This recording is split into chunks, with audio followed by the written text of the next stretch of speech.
Oke teman-teman, balik lagi dengan saya Fikrido. Seperti biasa saya akan bereaction soal sepak bola Indonesia dan juga tanggapan komentar dari netizen soal sepak bola tanah air. Seperti apa tanggapan mereka? Mari kita simak sama-sama. Let's go.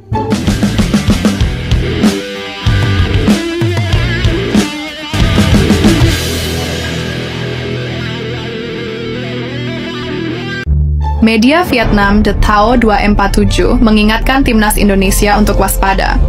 Media Vietnam itu menilai, lawan-lawan di putaran 4 kualifikasi akan sangat sulit. Indonesia berada di pot ketiga di putaran 4 kualifikasi Piala Dunia 2026 yang membuat mereka kemungkinan akan berada di grup yang sulit. Tulis The Tao 247 dikutip pada Kamis 12 Juni 2025. Tidak perlu kasih tahu, kita sudah tahu lah. Tidak perlu bilang waspada, pasti Indonesia sudah waspada itu. Sok sekali kasih tahu. Selain itu, jika AFC memilih tempat pertandingan di Timur Tengah, Indonesia akan dirugikan saat bermain di kandang lawan. Indonesia pada kualifikasi ketiga tampil sangat baik di kandang sendiri dengan 3 kemenangan, tetapi bermain cukup buruk saat bermain di kandang lawan. Tutup media Vietnam tersebut dikutip dari Okezone. Kita bermain buruk di kandang lawan itu hanya 3 kali lah. Cina, Australia, sama Jepang. Selebihnya di negara-negara Arab kita bisa hajar mereka juga loh. Bahkan Bahrain itu kita main di kandangnya mereka sebenarnya kita menang itu. Lawan Arab Saudi kita imbang itu. Cuma kita kurang beruntung waktu kita lawan Cina, Australia kemarin sama Jepang itu. Selebihnya kita bagus kok. Walaupun babak belur tapi setidaknya kita sampai ronde keempat lah. Walaupun ronde keempat ini kita lawan seperti Qatar, Irak, Oman dan lain, saya pikir ya mereka punya kualitas sama kok dengan kita. Sebenarnya sama, cuma ada faktor non teknis yang lebih berat dari sekedar kita bermain sepak bola. Itu yang lebih berat menurut saya, yang harus dihindari oleh timnas Indonesia dan harus dipersiapkan nih. Apa yang harus disiapkan dari sekarang. Faktor-faktor non teknis yang bisa merugikan Indonesia, seperti mafia yang bisa ya menyogok wasit, merugikan Indonesia, ya kita harus bisa lawan itu dengan cara apapun. Harusnya seperti itu. Paling gak suka nih negara gua dihina. Baru-baru ini supporter Malaysia udah ngehina negara gua Indonesia. Paling gak suka nih karena negara gua kalah 6-0 dari Jepang. Lihat dulu dong babang-babang Malaysia, Jepang ini langganan Piala Dunia. Percuma bang, lu ribut kasih tahu ke mereka, tidak akan mau tahu mereka itu. Belasan di dunia yang lu lawan itu Vietnam menang 4-0. Itu lagi buruk-buruknya Vietnam. Itu juga mainnya di kandang lu, belum di kandang Vietnam.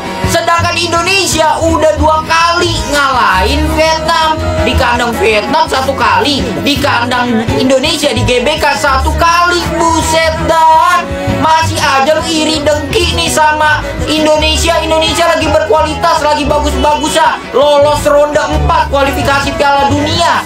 Dan selain itu, lu itu main kualifikasi Piala Asia, bukan Piala Dunia. Masih Piala. Teruskan bang, kasih paham. Lanjut bang, lanjut. Asia. Indonesia aja tanpa kualifikasi udah langsung ke Piala Asia. Dengar itu kalian. Indonesia kualifikasi Piala Dunia, buset dah. Dan selain itu, nih lu bikin koreografi nih yang bener dulu apa, buset dah, udah kayak Sopo Jarwo begitu koreografi lu. Ntar gua kasih tunjuk di atas ini ya. Koreo La Grande Indonesia, Ultras Garuda yang lebih berkualitas daripada Ultras lu tuh di Malaysia, teman-teman lu. Buset, jangan ngehina negara gua dah, Malaysia dah. Buset dah. Kita mau jelaskan sampai kita punya mulut babusa, lidah keluar panjang seperti dasi. Percuma, mereka tidak akan mau tahu. Mereka tahu saja kita dibantai 6-0 tuh. Tapi mereka lupa begitu, kita ada di mana, mereka ada di mana gitu kan. Cuma kalau kita menjelaskan percuma gitu kan. Ya mereka tidak akan terima. Tapi ada sih beberapa yang terima dan lebih banyak yang ngeyel itu kalau dibilang itu. Susah juga bang. Susah memang. Di kualifikasi AFC ini Malaysia satu grup dengan Vietnam ya guys ya. Dan netizen Malaysia bilang cuma lawan Vietnam, cuma lawan Asia Tenggara. Ini mereka akan segera melawan Vietnam di kualifikasi Piala Asia. Mereka sudah menambah lagi pemain naturalisasi dari Belanda. Bukan hanya dari Belanda, Argentina lebih banyak itu. Argentina. Kawannya Messi semua itu. Pundit Vietnam Quang Huy mengatakan sekarang timnas Indonesia tak akan bisa saingi Malaysia. Ini serius? Yap, jadi Quang Huy ini mengatakan jika Malaysia melawan timnas Indonesia, saya merasa timnas Indonesia tidak akan mampu bersaing. Malaysia memiliki pemain yang lebih baik dengan gaya Eropa. Wah, ini ada masalah apa sih? Pundit Vietnam ini nyenggol timnas Indonesia sampai berani mengatakan timnas Indonesia tidak akan mampu bersaing dan melawan timnas Malaysia. Yap, jadi seperti yang kita tahu, timnas Malaysia kemarin baru saja memainkan 9 pemain naturalisasi saat melawan Vietnam, di mana di pertandingan ini Malaysia menang atas Vietnam. Dan atas hal inilah pundit Vietnam ini mengatakan timnas Indonesia tak akan bisa menyaingi Malaysia. Mungkin si Quang Hai ini, ya Quang Hai. Mungkin Quang Hai ini dia lagi kesal kali ya. Mungkin dia pikir netizen Indonesia tidak mendukung Vietnam dan akhirnya kalah dibantai sama Malaysia. Kalau seperti ini sih ya lebih baik mereka yang tidak lolos sih, karena ya percuma gitu. Jadi begini, untuk si Quang Hai, kalau kau bilang kalau misalkan Indonesia bertemu dengan Malaysia ya bisa kasih kalah Indonesia dan tidak akan bisa bersaing, harusnya kau tuh jangan terlalu kurang update lah, jangan terlalu kudet lah. Kau tahu tidak, kita punya ketua umum itu sudah tawar ke Malaysia bulan 9 nanti, ayo dong kita friendly match lah, kan kita tetangga, harus friendly man. Tapi yang kau tahu apa? Mereka tolak secara halus dengan alasan mau cari negara yang lebih tinggi peringkat FIFA-nya, dan mereka menolak secara halus ajakan dari Indonesia. Ya karena apa? Karena mereka tidak berani lawan Indonesia begitu. Kalau kau bilang kita tidak mampu bersaing dengan Malaysia, kau lihat dari sisi apa? Ya kan? Lihat dari sedotan minuman, atau lihat dari apa? Lihat dari pipa, atau lihat dengan mata telanjang. Kalau kau lihat dari sedotan minuman ya wajar gitu, karena sebelahnya mata tertutup, sebelahnya bisa melihat gitu kan. Atau dua-duanya lihat tapi skalanya lebih kecil gitu. Nah kalau kita lihat dengan mata terbuka, dengan mata telanjang, jelas Indonesia sekarang ada di mana dan Malaysia ada di mana. Vietnam apalagi ada di mana begitu kan. Jangankan Malaysia, Vietnam saja itu ada di mana. Kemarin dibantai, turun peringkat. Di Piala Asia pun belum tentu lolos, ya kan? Di Piala kualifikasi Piala Dunia dihantam Indonesia, ya kan? Di Piala Asia dihantam Indonesia. Bagaimana kita tidak bisa bersaing? Loh, kalian saja ini tidak mampu lawan Indonesia kok. Tidak bisa berada di eranya seperti Indonesia lah. Jadi jangan sombong lah. Kalau menilai itu harus yang fair dong. Jangan berat sebelah seperti itulah. Kalau kau bilang tidak bersaing, kau lihat dari mana begitu? Jelaskan dong sisi apa yang kau lihat gitu. Apakah hanya karena satu pertandingan Malaysia main bagus, terus Vietnam dibantai 4-0, terus kau bilang wah Indonesia ini tidak bisa bersaing dengan Malaysia ini karena permainannya Malaysia bla bla bla bagus lah segala macam, beda dengan Indonesia. Kau tahu tidak Indonesia ada di mana dan Malaysia ada di mana? Sudahlah, bodoh amat dengan itu. Quang Huy. Quang Huy. Media Cina sindir Malaysia usai berani turunkan pemain naturalisasi lawan Vietnam. Media Cina, New QQ, menyoroti kemenangan Malaysia lawan Vietnam pada kualifikasi Piala Asia 2027 dengan skor telak 4-0 di Stadion Bukit Jalil, Kuala Lumpur. Kemenangan ini kian memperkuat posisi Malaysia di puncak klasemen grup F, sekaligus menjadi sinyal bahwa kekuatan baru di Asia Tenggara tengah bangkit. Dari 11 starter yang diturunkan pelatih Peter Ceklamovski, 9 diantaranya merupakan pemain naturalisasi. Hanya kiper dan penyerang Arif Aiman yang merupakan pemain lokal, tulis media Cina New QQ dikutip dari tv1news.com. Keempat gol Malaysia dalam pertandingan ini semuanya dicetak oleh pemain naturalisasi, yang nilainya... Ya syukurlah Vietnam yang kalah, karena dia punya pandit itu memang ya sepertinya lagi masuk angin itu. Ya di leg kedua silakanlah Malaysia bantai-bantai lah. Abang yang main kelayakan Piala Dunia, tutorial gol ada di sini ya. Jangan ribu FIFA. Ampun bang. Maksudnya siapa itu? Maksudnya siapa itu bang? Jangan bilang sindir Indonesia.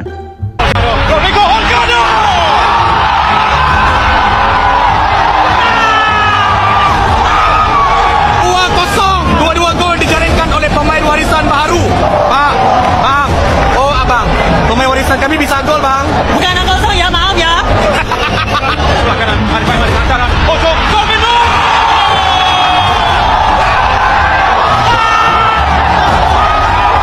3-0. Iya, kalian punya pemain warisan bisa skor lah. Sama, kami juga punya pemain warisan bisa skor. Terus apa? Terus kenapa gitu? Udah bang, jangan bahas naturalisasi Malaysia. Itu gambaran pesan untuk media Vietnam Soha yang hobi banget urusi negara lain, termasuk dulu Indonesia. Peter Ceklamovski, pelatih. Memang mereka ini negara Nguyen ini pantas sih sebenarnya dibantai. Dan mereka sebenarnya tidak mampu bersaing di ASEAN itu. Sebenarnya tidak mampu. Hanya mulutnya saja yang besar mereka. Timnas Malaysia kayaknya udah gondok banget deh sama omongan orang-orang yang terus nyorot pemain naturalisasi di timnya. Dia ngomel lagi setelah timnya ngalahin Vietnam 4-0. Abis pertandingan, Ceklamovski langsung ngegas pas ditanya soal banyaknya pemain naturalisasi di timnas Malaysia. Dia sih berharap hasil kemenangan ini bisa ngubah pandangan negatif orang-orang. Gue udah sering banget denger komplain soal timnas Malaysia yang kebanyakan mainin pemain naturalisasi. Capek banget gue dengerinnya. Karena begini, awalnya dia bilang dia itu tidak terkesan dengan pemain naturalisasi Indonesia itu waktu ditanya sama wartawan. Terus dia bilang dia lebih mementingkan potensi-potensi yang ada di Malaysia gitu kan. Tetapi faktanya ya justru naturalisasi pemain-pemain dari Argentina gitu, punya garis keturunan Malaysia. Itu loh yang ditanyakan sama orang-orang, karena berawal dari situ. Awalnya dari situ loh. Oh abang, pemain warisan kami bisa gol bang. Bukan anak kosong ya, maaf ya. Ya syukurlah kalian punya pemain warisan bisa skor. Semoga lah bisa lolos ke Piala Asia tuh dengan Vietnam, kalian berdua tuh. Ada satu kisah dari negeri tetangga yang sepak bolanya enggak kemana-mana. Wait, please wait. Jangan senggol-senggol bang, nanti mereka tersinggung. Pelan. Otaknya sibuk ngata-ngatain kita, padahal mereka naturalisasi juga. Oh, pikirnya tidak naturalisasi ya. Lanjut. Oke, silakan. Tapi nggak jelas garis keturunannya. Ayo sama-sama sebutkan fakta-fakta yang sudah biasa ada di timnas tetangga. Ayo sama-sama sebutkan fakta-fakta yang sudah biasa di Harimau Malaya. Jangan ngurusin urusannya mereka, mending fokus aja mendukung timnas kita. Karena targetnya juga udah berbeda. Kita Piala Dunia, mereka Piala Asia. Woi, asik sekali lagunya. Keren lah, bagus. Sama-sama sebutkan fakta-fakta yang sudah biasa ada di timnas tetangga. Ayo sama-sama sebutkan fakta-fakta yang sudah biasa di Harimau Malaya. Tapi kalau kita ngomong fakta nanti dibilang hoax itu. Tapi sudahlah, intinya kita berbicara apa adanya, bukan dibuat-buat, kan begitu. Pundit Vietnam mengatakan, jika Malaysia melawan Indonesia, saya merasa Indonesia tidak akan mampu bersaing. Wih, serem sekali tuh. Malaysia memiliki pemain yang lebih baik dan bermain sepak bola yang sangat langsung dengan gaya Eropa. Menarik. Di sisi lain, sang pundit juga khawatir nih dengan latar belakang pemain Malaysia. Apakah dia benar-benar dari Malaysia atau tidak? Ada yang kirim begini nih, sebuah akun mengatakan, mereka lawan Korea aja bisa aja kalah atau seri, tapi mayoritasnya pemain Malaysia. Tapi kita timnas lawan Jepang, mayoritas pemain Eropa, bisa kebantai katanya. Saat Malaysia bisa menang lawan Vietnam, mereka langsung nge-tweet nih tanpa modal penalti gitu, kayak nyindir aja. Rasanya kalau nggak bahas timnas Indonesia, mungkin mereka di luar sana tidak akan rame ya. Ada komentar. Modal penalti ke, kita mau dibantai Jepang ke, intinya levelnya berbeda gitu kan. Kita ada di kualifikasi Piala Dunia, sedangkan mereka ada di kualifikasi Piala Asia. Kalau mereka bilang mereka bisa bantai, bukan bantai tapi imbang dengan Korea Selatan, itu Korea Selatan lagi bapuk-bapuknya, cok. Korea Selatan pun main aman waktu itu. Jadi jangan terlalu sombong lah. Karena kalau kita lihat Malaysia lawan Jepang pun mungkin belum pernah menang gitu kan. Dan ya selalu dihajar juga gitu. Cuma kita tidak mau bongkar fakta-fakta itu karena nanti mereka bilang kita hoax lagi kan. Kita kasih fakta, mereka bilang kita hoax. Jadi ya malas juga gitu bicara soal fakta tentang mereka gitu. Tapi kalau mereka sendiri kita bilang kita dikalahkan 6-0 dan tutorial golnya ada di mereka. Sebenarnya begini, oke lah mereka menang 4-0, dan kita dibantai 6-0. Tapi sekali lagi, kita tidak bisa hanya lihat dari satu sisi, harus objektif dong, bahwa Indonesia ada di sisi yang berbeda. Indonesia ada di level Piala Dunia, maksudnya kualifikasi Piala Dunia, dan mereka ada di kualifikasi Piala Asia. Yang dilawan sama Indonesia ini negara dengan peringkat mungkin nomor 1 di Asia. Oke lah, mungkin itu tidak bisa dijadikan alasan, tetapi secara kolektivitas kekuatan tim, ya kita tidak bisa berbicara banyak. Nah, kemudian yang kedua, Malaysia ada di kualifikasi Piala Asia dengan lawannya itu mayoritas bisa diatasi sama mereka, ya kan? Nepal, oke, hancur kemarin. Laos nanti pasti hancur lagi, diayamkan sama Malaysia. Vietnam saja kan dibantai 4-0, apalagi Laos, ya kan? Pasti diayamkan itu. Nah, kalau kita lihat dari tim-tim yang dilawan sama kedua negara ini, Indonesia dan Malaysia, beda bos, beda. Oke lah, kita jangan bicara masa lampau dulu ya, kita bicara di kurun waktu 2024 sampai 2025. Indonesia dan Malaysia lawannya itu sudah berbeda. Oke, mungkin di ronde kedua kita lawan Vietnam kita hajar juga, tapi di ronde ketiga kita lawannya negara-negara Arab, negara-negara yang langganan Piala Dunia, dan hasilnya kita lihat Indonesia mampu kok. Walaupun babak belur, tapi Indonesia mampu lolos ke ronde keempat, berjuang lagi di ronde keempat. Nah, pertanyaannya, Indonesia kok tidak ikut kualifikasi Piala Asia gitu kan? Kita tuh tidak perlu kualifikasi untuk Piala Asia. Karena kalau kalian cari namanya Indonesia di kualifikasi Piala Asia, tidak akan ada namanya Indonesia. Indonesia itu sudah lolos otomatis, Pak. Jadi berjuanglah kalian seperti Vietnam, Thailand, Laos, Timor Leste, Malaysia, Singapura, ya kan, Brunei Darussalam. Silakanlah kalian berlomba-lomba untuk siapa nih yang pantas ke Piala Asia, menemani Indonesia, karena Indonesia satu-satunya negara dari Asia Tenggara yang lolos otomatis, Pak. Mau bilang itu hoax lagi? Jangan dong, itu fakta, Pak. Jadi kalau si pandit dari Vietnam bilang Quang Hai kita tidak mampu bersaing, ya dibiarkan sajalah. Mungkin dia lagi mengantuk, mungkin kurang oksigen, jadi dia berpikirnya kurang waras gitu. Oke teman-teman, jadi itu dia beberapa video tanggapan komentar dari netizen soal sepak bola Indonesia. Dan seperti apa tanggapan kalian, silahkan tulis kolom komentar. Dan terima kasih banyak sudah nonton. Kita jumpa lagi di video-video berikutnya. Hormat.